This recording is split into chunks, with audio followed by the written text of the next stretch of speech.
پاکستان ہے نا، اس کی جو اکانومی ہے وہ ایلیٹ طبقات کے لیے، غریبوں کے لیے نہیں. یہ دنیا کا وہ ملک ہے کہ جس میں روزانہ غریب لوگ محنت کر کے پسینہ بہا کے اپنی محنت کی کمائی مالداروں کے جیبوں میں ڈالتے.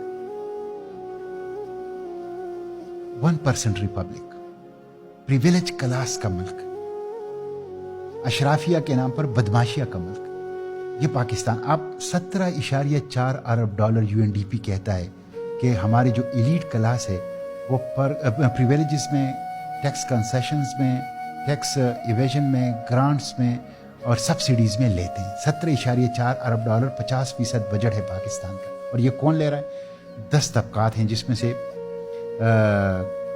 کارپوریٹ سیکٹر، بڑے بزنس میں جو ہاں، اور جاگیردار، ملٹری بیوروکریسی اور سیول بیوروکریسی. یہ وہ لوگ ہیں جو پہلے 5 جو یہ لیتے ہیں. آپ اندازہ کر لیں کہ ایک غریب آدمی بجلی کے بل میں 11 قسم کے ٹیکس دیتا ہے، لیکن جو سپریم کورٹ کا جج ہے اس نے آرڈر پاس کیا ہے کہ جو میری تنخواہ ہے وہی ریٹائرمنٹ پر میری پینشن ہوگی، وہی ریٹائرمنٹ پر میری پینشن ہوگی. اور آپ کو بتائیں، انہوں نے یہ آرڈر بھی پاس کیا ہے کہ اس پینشن میں سے وہ ٹیکس ایگزیمپٹڈ ہوگا. یہ کون سے جج صاحب ہیں سر؟ یہ سپریم کورٹ کے تمام ججز. ماشاءاللہ. اس پہ یونینیمس بینچ بیٹھا. میں آپ کو ایک اور دلچسپ اعداد و شمار بتاؤں، آپ ذرا اس پہ اسٹڈی کر لیں. پاکستان میں جو ابھی پینشن کی اضافہ ہوا حکومت نے کیا، تو آپ کو بتائے جو سپریم کورٹ کے جج تھے ان کی پینشن کتنی بڑھی؟ 1,50,000 روپے پر منتھ بڑھ گئی. بیوروکریٹس کی بڑھ گئی 40,000 روپے پر منتھ. آپ کو بتائیے جو کم سے کم پینشن لیتے ہیں، جو 20,000 روپے والے، ان کی پینشن کتنی بڑی؟ 3,500. آپ کو پتہ ہے پاکستان میں جو کم سے کم تنخواہ ہے اور زیادہ سے زیادہ جو کم سے کم پینشن ہے اور زیادہ سے زیادہ پینشن ہے، اس میں ریشو کیا ہے؟ 1:92. 1:92 یعنی جو کم سے کم پینشن لے رہا ہے اور جو زیادہ سے زیادہ پینشن لے رہا ہے وہ 1:92. اور آپ کو پتہ ہے برطانیہ میں یہ ریشو کتنا ہے؟ 1:11. یہ ظلم کا نظام ہے، یہ ظلم کا نظام ہے یہاں پہ. یعنی شاہ سے آگے شاہ کے بندے والی بات ہے. نہیں جی، یہاں پہ برٹش کا نظام ہم نے اتنا آگے کھینچ دیا. یہاں پہ اتنا مطلب یہ ہے، سیول بیوروکریسی، ملٹری بیوروکریسی، ججز، حکمران، سیاستدان یہ کھا رہے ہیں اس ملک کو. آپ اندازہ نہیں کر سکتے کہ اس وقت یہ ایک تو کرپشن ہے نا، وہ تو میں آتا ہوں، وہ تو دوسری بات ہے، وہ تو اس کے علاوہ ہے. یہ وہ ہیں جو انہوں نے جائز اپنے لیے رکھے ہوئے ہیں، جو جائز مرات رکھے ہوئے ہیں.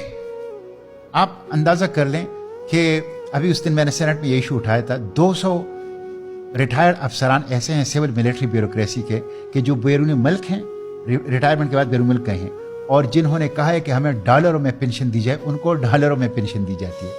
یہ آرٹیکل 25 کی بھی خلاف ورزی ہے اور پینشن رولز کی بھی خلاف ورزی ہے. 200 ملین روپے سالانہ ان کے اوپر خرچ آ رہا ہے. آپ اندازہ کر لیں، یہ صورتحال ہے، یہ صورتحال. تو یہ دوسرا پھر کرپشن کا تو میں صرف ایک واقعہ آپ کو سناتا ہوں. چینی مافیا 90 روپے سے 200 روپے پہ. آٹا مافیا آج کل آپ دیکھ رہے ہیں، یوریا جو کھاد ہے 1,500-2,000 روپے اس کی، اور غائب ہے اس وقت. کسان بیچاروں کو مارکیٹ میں نہیں مل رہا. کتنی تکلیف میں ہے ہمارے کسان. یہ تو اپنی جگہ ہے، یہ اس پہ تو میں بات نہیں کرتا. یہ تو ایک ایسی چیز جس پہ آپ کنٹرول نہیں کر پائیں گے. آپ صرف IPPs کو لے لیں. ان کی کیپیسٹی چارجز کے مد میں اس سال پاکستان 2,200 ارب روپے ان کو دے گا. کیپیسٹی چارجز کا مطلب ہے بجلی نہ بنانے کے پیسے دینا. بجلی نہ بنانے کے 2,200 ارب روپے. اور میں نے یہ بار بار کہا ہے کہ جب تک IPPs ہے پاکستان میں سوال ہی پیدا نہیں ہو سکتا کہ بجلی سستی ہو جائے. اور بجلی سستی نہیں ہوگی تو آپ کی انڈسٹری، آپ کا ایکسپورٹ، آپ کا ایگریکلچر، آپ کا کوئی چیز پاکستان میں سستی نہیں ہو سکتی، اس لیے کہ صاحب کنیکٹڈ ہیں بجلی کی قیمتوں کے ساتھ، انرجی کے ساتھ. اچھا، یہ IPPs جو تقریباً more than 100 IPPs، یہ کس کے ہیں؟ یہ سب جرنیلوں کے، سیاستدانوں کے، حکمرانوں کے، یہ ان کے ہیں. آپ دیکھیں یہ سب فراڈ انہوں نے کیا ہے. بالکل فراڈ. آپ کو پتہ ہے کہ یہ جو انہوں نے کارخانے لگائے ہیں یہ کارخانے بھی قوم کے پیسوں سے لگائے ہیں. یعنی وہ جو ان کو 30% اپنی دینی تھی وہ انہوں نے بیرون ملک سے جو کارخانے منگوائے ان کے ساتھ لین دین کر کے وہ بھی انہوں نے اوور انوائسنگ کر کے وہ بھی اسی میں ڈال دی. جی تو یہ بہت بڑا فراڈ ہے. اور اس وقت پاکستان جو ہیں وہ اشرافیہ جمہوریہ پاکستان بن گئے, اسلامی جمہوریہ پاکستان نہیں ہے. یہ بہت بدقسمتی.